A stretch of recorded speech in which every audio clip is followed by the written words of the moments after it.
Hello guys, कैसे हैं आप सब। आज का वीडियो मेरा बेस्ड है यूपी स्टेट की जो अभी वैकेंसी आई हुई है टीजीटी का, उसका जो एडवर्टीजमेंट आया हुआ है उसके बारे में काफ़ी स्टूडेंट को डाउट है कि वो ये फॉर्म भर सकते हैं या नहीं भर सकते हैं। तो इस वीडियो में मैं आपको पूरा बताने वाला हूँ कि ऐसे कौन से स्टूडेंट हैं जो एलिजिबल हैं टीजीटी के लिए और वो फॉर्म ये भर सकते हैं या नहीं भर सकते हैं, क्या क्या उनके लिए योग्यताएं चाहिए, क्या क्या एजुकेशनल क्वालिफिकेशन चाहिए। वो सारी डिटेल्स मैं आपको इस वीडियो में देने वाला हूँ। तो अगर आपने हमारे चैनल को अभी तक सब्सक्राइब नहीं किया है तो कृपया सब्सक्राइब कर ले, साथ ही बेल आइकॉन को भी प्रेस करना ना भूलें, जिससे वीडियो के लेटेस्ट नोटिफिकेशन आपको सबसे पहले मिलें। यूपी टीजीटी कॉमर्स और यूपी पीजीटी कॉमर्स, ये पूरा का पूरा वीडियो हमारे यूट्यूब चैनल पे अवेलेबल होने वाला है बहुत ही जल्द। कुछ वीडियोस हमने डाल भी दिए हैं और रैंडमली डेली डेली बेसिस पे आपको वीडियो मिलेंगे। अप्रॉक्स 50 एमसीक्यूज आपको डेली मिलने वाले हैं। आइए शुरू करते हैं आज का वीडियो।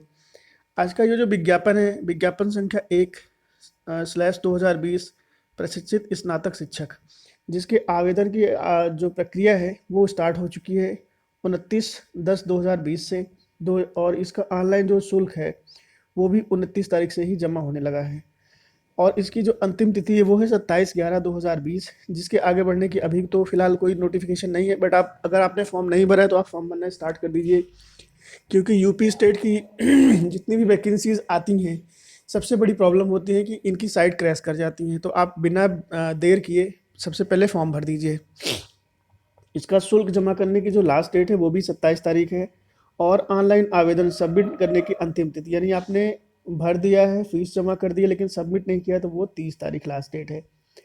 इसके अलावा यहाँ पे नोटिफिकेशन में क्या क्या दिया है ये बताता हूँ। उत्तर प्रदेश माध्यमिक शिक्षा एवं चयन बोर्ड प्रयागराज द्वारा विज्ञापन संख्या 1/2020 के माध्यम से प्रदेश के सहायता प्राप्त अशासकीय माध्यमिक विद्यालयों में प्रशिक्षित स्नातक शिक्षक के रिक्त 12,913 पद के विषयवार अनारक्षित व आरक्षित श्रेणीवर्ग व वर्गवार, जिसमें बालक और बालिका रिक्तियों का जो विवरण है उसकी सारणी संख्या 1 में दिया गया है। इसके सापेक्ष चयन हो तो भारत के नागरिक से ऑनलाइन आवेदन आमंत्रित किए जाते हैं। ऑनलाइन आवेदन करने के संदर्भ में अभ्यर्थियों से अनुरोध है कि वे निम्नलिखित निर्देशों का भली भांति अध्ययन कर लें एवं तदनुसार आवेदन करें।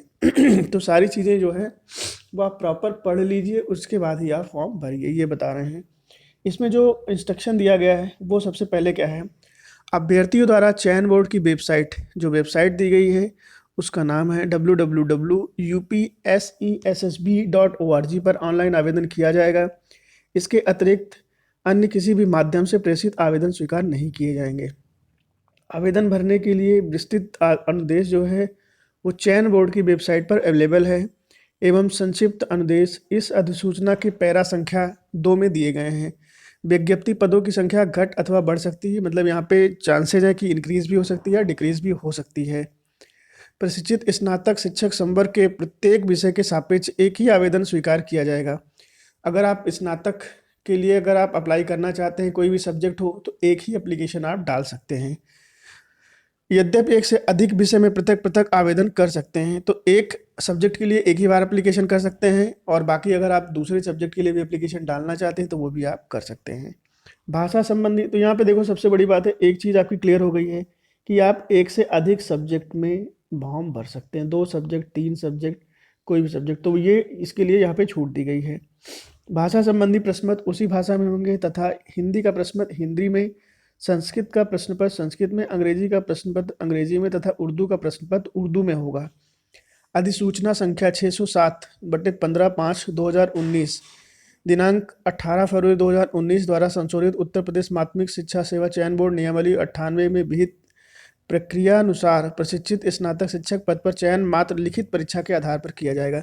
तो आपके जो रिटर्न एग्जाम में नंबर आएंगे उसी की बेसिस पे होगा, यहाँ पे इंटरव्यू नहीं है, ये बहुत बड़ी खुशखबरी है आप लोगों के लिए, तो ये भी समझ लीजिए। इसके अलावा है, अभ्यर्थी आवेदन करने से पूर्व अपनी पात्रता सुनिश्चित कर लें कि आवेदन करने की अंतिम तिथि को पद के लिए निर्धारित पद सभी जो पात्रताएं हैं वो उसको धारण कर रहे हैं, नहीं कर रहे हैं। अगर नहीं कर रहे हैं तो उनका सिलेक्शन होने के बावजूद भी निरस्त कर दिया जाएगा, इसके लिए वो खुद ही रिस्पॉन्सिबल होंगे।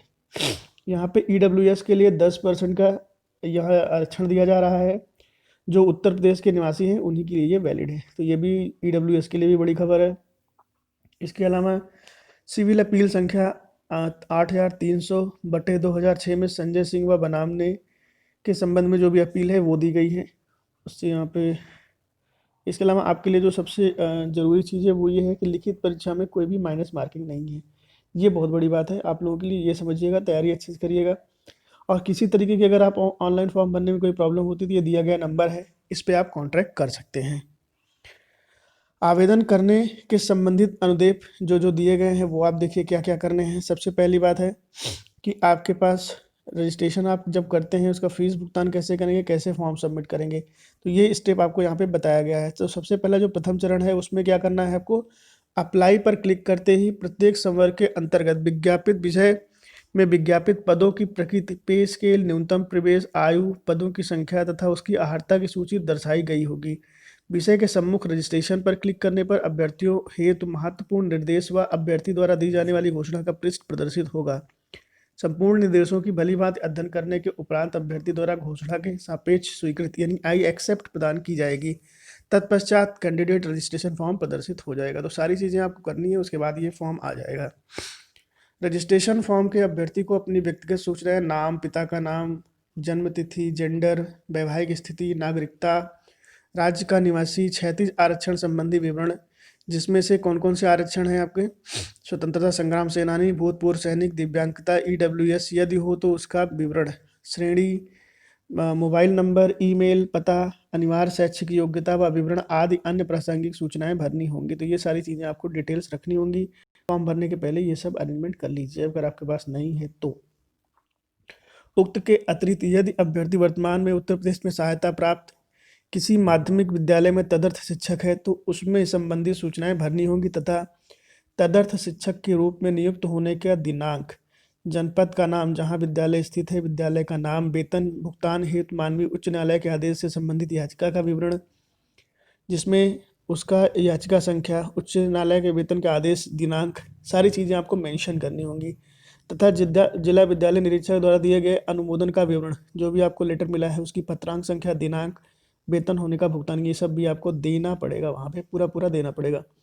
तदर्थ शिक्षक के रूप में की गई सेवा अवधि की गणना राजकीय कोषागार यानी ट्रेजरी द्वारा वेतन भुगतान होने के दिनांक से लेकर 1/7/2020 तक के मध्य की जाएगी। तो जो वेटेज मिलेगा वो यहाँ तक मिलेगा आपको।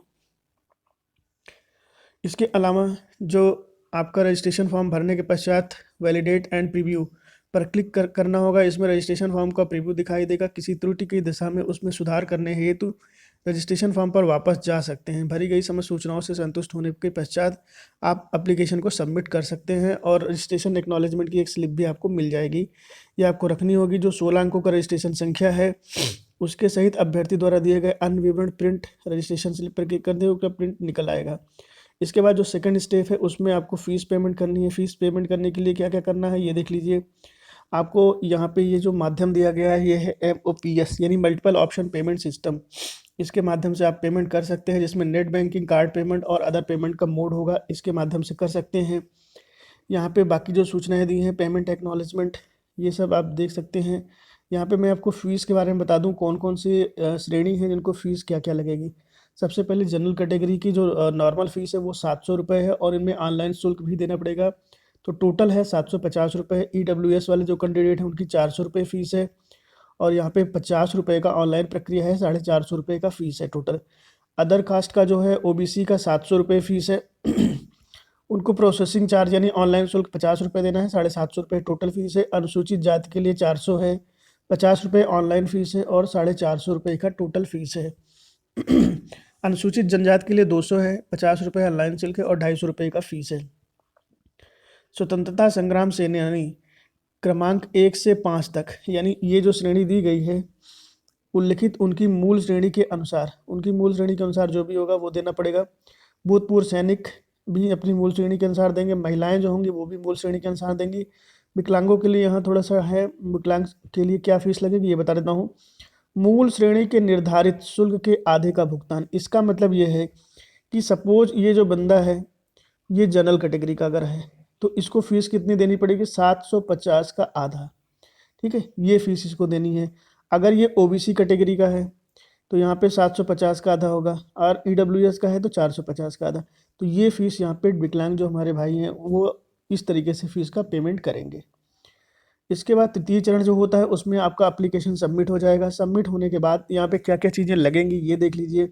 आपका एड्रेस वगैरह होगा, इसमें अभ्यर्थी का रंगीन फ़ोटो जो लेटेस्ट होगा वही लगाइएगा, आपके लिए बेनिफिट है। जेपीजी फॉर्मेट में अपलोड होना चाहिए, 5 KB से 30 KB के बीच में होना चाहिए।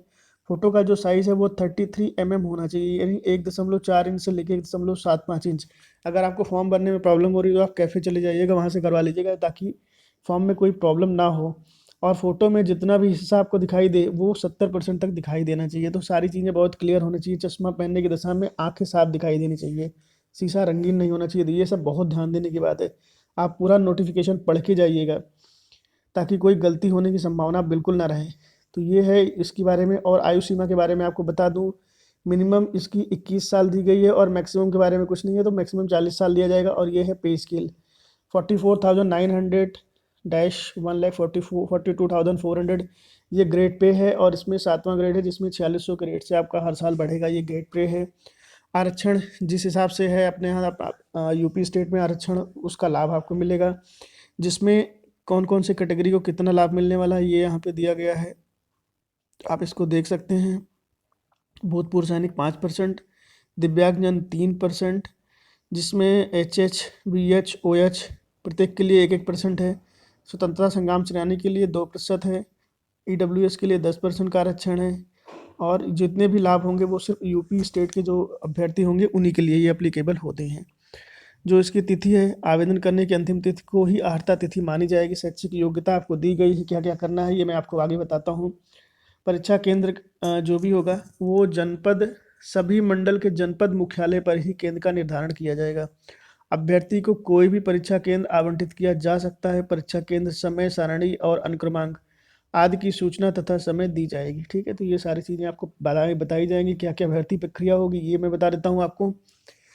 जो आपका टीजीटी वैकेंसी है उसमें लिखित परीक्षा होगी, जिसमें 125 प्रश्न आएंगे, 500 नंबर के होंगे, और एक प्रश्न 4 अंक का होगा। तदर्थ शिक्षकों के लिए लिखित परीक्षा 465 अंकों की होगी, प्रत्येक 3.72 अंक का होगा, क्योंकि इनको वेटेज भी मिलना है। समयावधि जो होगा वो 2 घंटे होगा, यानी 2 घंटे में आपको 125 प्रश्न का हल करना पड़ेगा, और सभी MCQ बेस्ड क्वेश्चन होंगे। तो ये अच्छी बात है।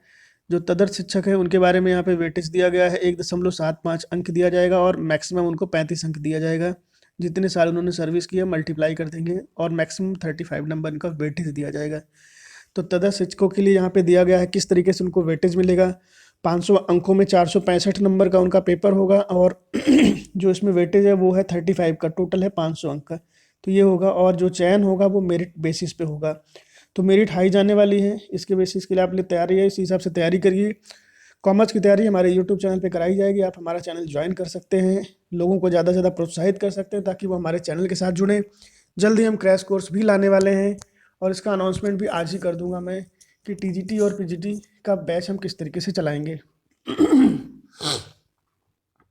तो ये छोटी मोटी गाइडलाइंस जो भी दी गई हैं वो मैंने आपके साथ में डिस्कस किया है। बाकी का यहाँ पे डिटेल्स दिया गया है वो आप देख सकते हैं। मैं आपको यहाँ पे शैक्षिक योग्यता के बारे में बता देता हूँ। यहाँ पे जो डेट ऑफ बर्थ होगी वो हाई स्कूल का जो आपका सर्टिफिकेट है उसी को आपका माना जाएगा, उसी को अभिलेख माना जाएगा। और आयु एवं शैक्षिक के बारे में जो भी पुष्टि है वो अंक पत्र, प्रमाण पत्र, उपाधि की प्रमाणित प्रति, अभिलेख सत्यापन के समय प्रस्तुत करना होगा। तो ये ज़रूरी है। और आवेदन में जन्म तिथि का उल्लेख अगर नहीं है तो इसकी न्यूनतम जो शैक्षिक अर्हता है धारित ना होने पर आवेदन सबमिट नहीं होगा। मतलब अगर डेट ऑफ बर्थ कंफर्म नहीं है तो वो नहीं होगा, यानी मिनिमम 21 साल आपका होना चाहिए। स्वास्थ्य परीक्षण भी होगा यहाँ पे सिलेक्शन के बाद, तो ये सब भी करना पड़ेगा। यहाँ पे बाकी जानकारियाँ आपको दी गई हैं आवेदन से पूर्व। मैं आपको बताता हूँ, ये सारे फॉर्म हैं जो आपको लास्ट में भरने होंगे जब आपका सिलेक्शन होता है। तो ये हैंडीकैप वाले हैं बेचारे जो ये फॉर्म लेके जाएंगे, और बाकी के लिए है ये सारे फॉर्म। यहाँ पे मैं सीट का डिस्कशन कर दूँ कि जो सीटें हैं वो हिंदी के लिए हैं 1742, काफ़ी बड़ी सीटें हैं। जनरल के लिए 1054 है, ओबीसी के लिए 405 है, SC ST। और इसके अलावा कॉमर्स का डिस्कशन करूँगा, बाकी लोग अपना देख सकते हैं। यहाँ पे नोटिफिकेशन में क्लियर है। कॉमर्स के लिए मैं डिस्कस कर लेता हूँ। 77 वैकेंसीज़ हैं, और 31 ओबीसी के लिए है, SC के लिए 18 है, ST के लिए 1 है, और टोटल 127 वैकेंसी हैं। ये बालक वर्ग के लिए हैं। बालिका वर्ग में कॉमर्स की अगर मैं बात करूँ तो बालिका वर्ग में जो हैं वो 4 सीटें हैं, 3 सीटें ओबीसी की हैं, 1 सीट SC की है, और जो टोटल सीटें हैं वो हैं 8। तो ये है टोटल 135 सीटें आई हुई हैं। इसके लिए जो योग्यता चाहिए वो मैं आपको बता देता हूँ। यहाँ पे सभी सब्जेक्ट वाले अपना अपना देख सकते हैं। मैं कॉमर्स के बारे में डिस्कस कर लेता हूँ। तो कॉमर्स का जो बीकॉम है वो होना चाहिए। सबसे पहले आपको बीकॉम होना चाहिए, प्लस आपके पास बीएड होना कंपलसरी है। यहाँ पे बीएड की डिग्री ज़रूरी है, बिना इसके नहीं कर सकते हैं आप टीजीटी का फॉर्म। बीएड या इसके अन्य समकक्ष डिग्री ये अनिवार्य, देखो यहाँ पे लिखा गया है। तो बीकॉम प्लस बीएड ये होना चाहिए। इसके अलावा अगर आपका एमएड है, पीएचडी है, या आप राष्ट्रीय स्तर का खेलकूद प्रतियोगिता में राज्य स्तर की टीम के माध्यम से भाग लेते हैं, तो इसका जो सर्टिफिकेट है वो आपको देना पड़ेगा यहाँ पे। तो आपको एक्स्ट्रा एडवांटेज इसका मिल जाएगा। ये वाली जो चीज़ें हैं उसमें आपको एक्स्ट्रा एडवांटेज मिलने वाली हैं। तो आप बिल्कुल क्लियर हो जाइए कि आपको टीजीटी का फॉर्म भरने के लिए बीकॉम प्लस बीएड ये दो चीज़ें बहुत ज़रूरी हैं। बिना इसके आप फॉर्म नहीं भर सकते। सिर्फ बीकॉम का बच्चा फॉर्म नहीं भर सकता। अगर उसने एमकॉम कर रखा है तो वो पीजीटी का फॉर्म डाल सकता है, भले ही वो बीएड ना किया हो, लेकिन टीजीटी के लिए आपका बीएड को कंपलसरी है। तो ये नोटिफिकेशन था जिसके बारे में मैंने डिस्कस किया। तो उम्मीद है आपको ये वीडियो पसंद भी आया होगा और दी गई जानकारी स्पष्ट भी होगी। पीजीटी का वीडियो भी मैं इसी के साथ में अपलोड कर दे रहा हूँ, वो भी आप देख लीजिए। यहाँ प्रवक्ता पद की अगर बात करें तो प्रवक्ता पद भी सेम है। सारी जो डेट्स है जो मैंने अभी टीजीटी के लिए बताई सेम डेट है आपकी पीजीटी के लिए भी। तो आप यहाँ से डेट देख सकते हैं। इसके अलावा जो जानकारियाँ थी वो सेम आपकी टीजीटी और पीजीटी की बिल्कुल बराबर में है। तो ये भी आप देख सकते हैं। मैंने भी आपका डिस्कशन कर लिया है इसके बारे में, किस तरीके से रजिस्ट्रेशन करना है, क्या क्या प्रोसेस अपनाना है। फ़ीस का जो प्रोसेस है वो भी सेम ही है। यहाँ बस ईडब्ल्यूएस की फ़ीस जो है वो चेंज हुई है। ईडब्ल्यूएस वहाँ 450 रुपये है, यहाँ 650 रुपये है। तो ये थोड़ा सा चेंजेस है यहाँ पे। अदरवाइज़ यहाँ पे सभी चीज़ों के लिए वही है जो भी वहाँ पिछले में था। और फॉर्म किस तरीके से फ़ोटो भरनी है, यहाँ पे जो सीट है वहाँ पे 12,000 समथिंग थी, यहाँ पे है 2,595 सीटें। तो ये यहाँ पे सीटें हैं जिसमें बालक और बालिका वर्ग के लिए अलग अलग सीटें दी गई हैं। आयु सीमा मिनिमम जो है आपकी वो 21 साल होनी चाहिए और मैक्सिमम 40 साल होने चाहिए। जितने भी रिजर्वेशन है वो एज़ पर गाइडलाइन मिलेंगे। और इसकी जो अर्हता है वो अंतिम तिथि ही इसकी अर्हता मानी जाएगी। शैक्षिक योग्यता के बारे में मैं आपको नीचे बताने वाला हूँ। जो परीक्षा केंद्र है वो मंडल का मुख्यालय होगा, हर डिस्ट्रिक्ट का मुख्यालय होगा। लिखित परीक्षा 85% अंक लाना होगा किन लोगों के लिए, और साक्षात्कार के लिए 10%। जो इसमें साक्षात्कार भी आपका है सामान्य ज्ञान के आधार पर 4% अंक, व्यक्तिगत परीक्षण के आधार पर 3 पर, और अभिव्यक्ति की योग्यता के आधार पर 3%। तो ये 10% का आपको साक्षात्कार देना होगा। इसमें इसके अलावा 5% अंक डायरेक्ट उपाधि यानी डायरेक्टर जो पीएचडी कर रखा है उसके लिए। एमएड के लिए 2% है। शिक्षा स्नातक यानी बीएड के लिए 1%। तो यहाँ बीएड आपका कंपलसरी वहाँ पे नहीं है, लेकिन आप फॉर्म डाल सकते हैं। इसके अलावा अगर आज की टीम में भाग लेते हैं तो 1% का आपको बेनिफिट मिलेगा। तो टोटल जो प्रवक्ता संवर्ग हैं उनके लिए है, तदर्थ शिक्षकों के लिए 425 नंबर है। इसके अलावा उनको 50 नंबर का साक्षात्कार है, और जो अधिभार मिलेगा वो मैक्सिमम इनको मिलेगा 25 नंबर का। तो ये टोटल हो जाएगा 500। इस तरीके से यहाँ पे किया गया है प्लानिंग। और लिखित परीक्षा जो होगी तदर्थ शिक्षकों के लिए, उसमें इनको करना क्या है, 125 क्वेश्चन होंगे। 125 क्वेश्चंस में 390 नंबर लाने होंगे, जिसमें एक क्वेश्चन 3.12 अंक का होगा इनके लिए। बाकी के लिए ये नहीं है, बाकी के लिए नॉर्मल 4 अंक से आपको जो भी है। एक मिनट रुकिए बता देता हूँ।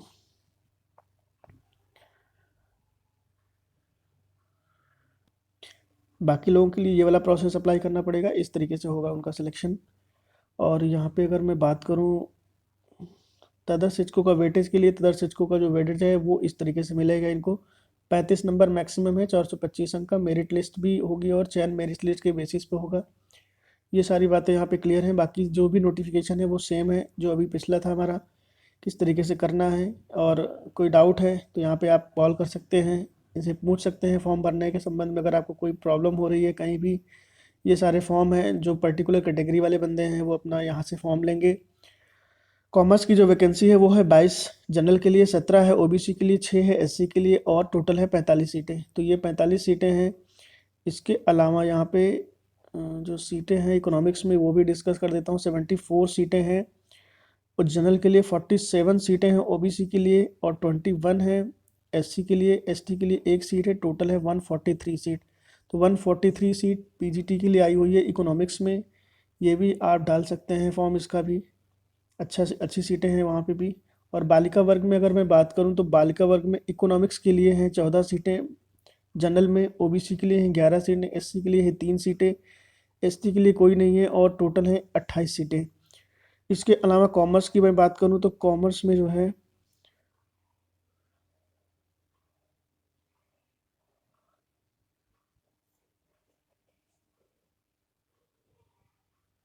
कॉमर्स में बालिका वर्ग में एक भी सीटें नहीं हैं, तो यहाँ पे सिर्फ बालक वर्ग में ही सीटें हैं जो भी हैं। और इसके अलावा जो शैक्षिक योग्यता चाहिए ये मैं आपको बता देता हूँ, अदर सब्जेक्ट की सबकी दी गई है, सभी लोग अगर हमारा वीडियो देख रहे हैं तो वो देख सकते हैं। मैं फ़िलहाल आपको कॉमर्स के बारे में डिस्कस करके बताता हूँ। देखिए एमकॉम यहाँ पे कंपलसरी है, बिना इसके आप नहीं कर सकते हैं। ये चीज़ें अगर आपके पास हैं तो इसका आपको एडिशनल बेनिफिट मिलने वाला है, लेकिन फॉर्म आप अप्लाई कर सकते हैं। तो जो स्टूडेंट हिचक रहे हैं कि मैं फॉर्म भरूँ या ना भरूँ, मेरा एमकॉम है, वो बिल्कुल यहाँ पे फॉर्म डाल सकते हैं। सारी डिटेल्स मैं आपको इस वीडियो में दे दिया हूँ। अगर कोई डाउट है तो आप हमें कमेंट करिएगा, वहाँ पे मैं आपको ज़रूर जानकारी प्रोवाइड करने की कोशिश करूँगा। वीडियो अच्छा लगेगा तो लाइक और शेयर ज़रूर करिएगा। Thank you so much.